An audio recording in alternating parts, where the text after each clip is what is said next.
you doing? It's CJ Atemo and we're on Wisdom Moments on K24. Another episode, another day, another week. And I am so grateful to each and every one of you who's reaching out. Those who are sending messages via the DM, those who are reaching out via email, just giving us your feedback and also sending in your suggestions and clarifications that are being sought.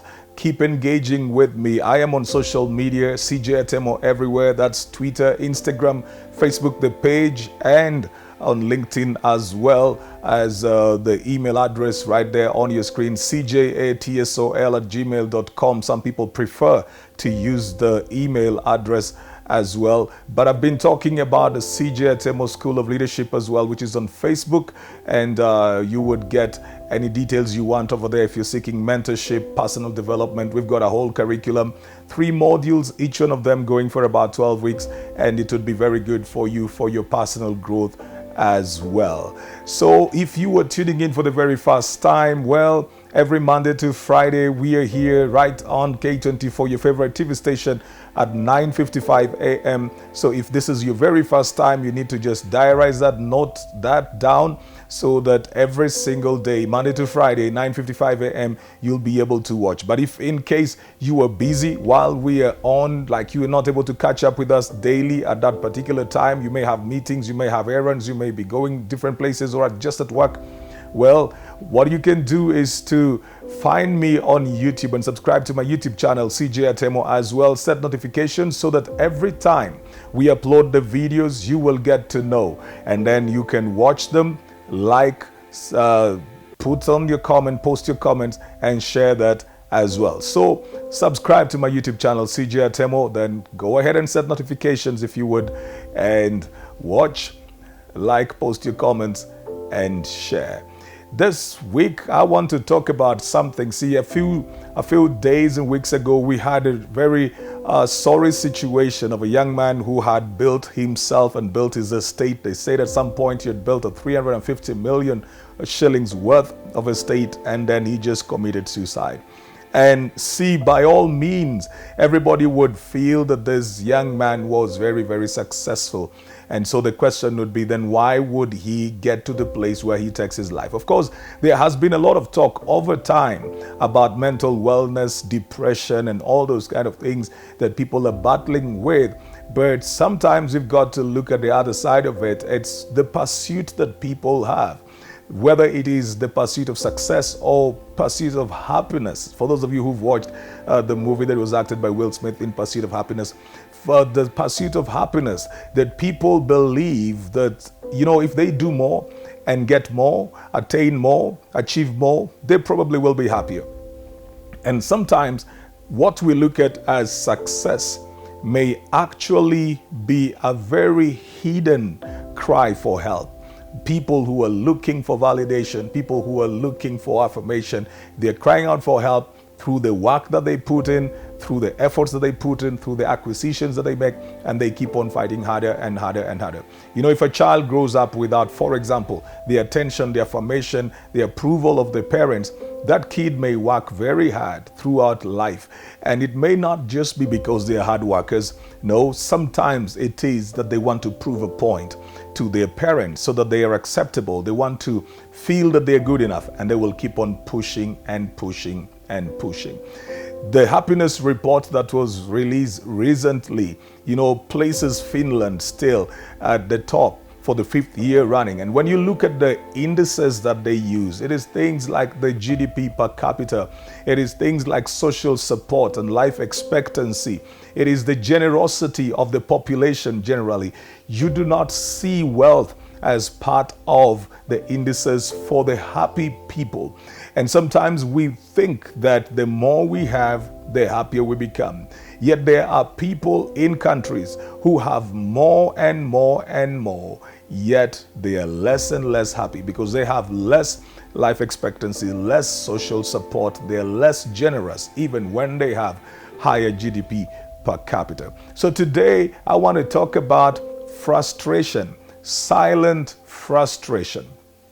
Silent frustration. Somebody talked about years ago and used the same title, and it just kept on ringing in my spirit. How many of us are dealing with silent frustration even when we look like we are publicly succeeding? That in the pursuit of success, so many of us, or some of us, are really frustrated. Why? Because we feel that we are not doing as well as we would want to do. We feel we are not where we need to be. We feel that we have not attained much. We feel we are late. We feel that there's not enough time for us to become what we want to be. And so we are silently getting frustrated, and we're going out to work harder. We are putting in more. We are borrowing more. So you take a loan from here and a loan from the other side, and you keep on taking every facility that is available because you think if you have greater capitalization, then you are going to, break even at some point, and you're going to run your vision and your dreams, and you're going to be able to accomplish your purposes, and you will be able to complete the programs that you have and the projects. And sometimes you feel that when you complete the project will begin to pay back to you. And we are all out there just running harder and harder and harder. And even as life becomes a bit tighter, petrol prices going up, basic commodities, the prices going up, we keep feeling that we've got to race even harder. Sometimes, ladies and gentlemen, when things are getting crazier, we need to learn to slow down. So today I need to talk about, and the whole of this week, in dealing with frustration, because the greatest catalyst of frustration is the pursuit and the perception of success. And so to deal with that, I will be sharing a few things about success that are supposed to relieve you of all the silent frustration that you have. The first thing I'm going to say to you today is that success is personal. Success is personal. Even though there will be general agreement that so-and-so is successful, people may say, this person is a success, that family is a success. The truth is, success is something that you cannot just put blanketly like that. Because, for example, if a student, and I'm going to use school because school has standards, a student who had capabilities for E moving into C as a grade would have succeeded. So if you only say that success is measured by grade B and above, you will feel that the student who scored a C did not succeed. Yet the truth is they would have pushed themselves from their comfort zone, from their capability, and gone way out of that zone probably by 2 grades. So it is very personal. It is difficult for you to measure success for somebody else because their dynamics are different. The elements of potential, they're the elements of the circumstances they are in, the state of the mind that they are in, what they had to work with, the resources that were available, the challenges that they had to face. When you look at all of those things, you will realize that success is personal. To somebody, success is the fact that they still are sane. To somebody else, success is the fact that they have a proper family. To somebody else, success is the fact that they are raising their children. They are present. They never saw that in their lives. They had parents who had money, but they never had parents who were present. So for them to be raising their children, that is success to them. To somebody else, success is the fact that they went to college. To somebody else, success is the fact that they graduated from college. To somebody else, success is the fact that they have bought their first company or built their company. To somebody else, success is the fact that they have climbed the ladder in the corporate place and they're sitting over there as a CEO. Success is personal. Don't let anybody else's definition of success put pressure on you and make you feel that you are doing less. Appreciate what you can learn from everybody else, but also learn to celebrate the things that are unique to you, the journey that is unique to you, because if you really look back, you will realize that you have accomplished and achieved so much more based on where you're coming from and what you had to deal with. Some of you had to sit exams while there was a sick person in your family.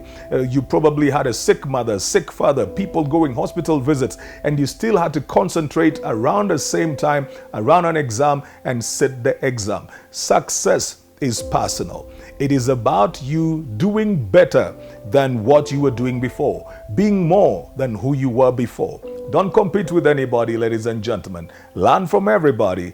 Learn from those you can but appreciate the fact that eventually success is a very personal journey. Well, that's all the time that I've had for you today on Wisdom Moments on K24 with me, C.J. Atemo, the Sage. I hope that it has been beneficial to you. And until tomorrow, keep it right over here. Remember to subscribe to my YouTube channel, C.J. Atemo, and set notifications so that every time we upload the videos, you'll be able to watch them, like them, post comments, and share them as well. Check me out on social media everywhere, CJ Atemo, and Facebook, CJ Atemo School of Leadership. Keep it right here.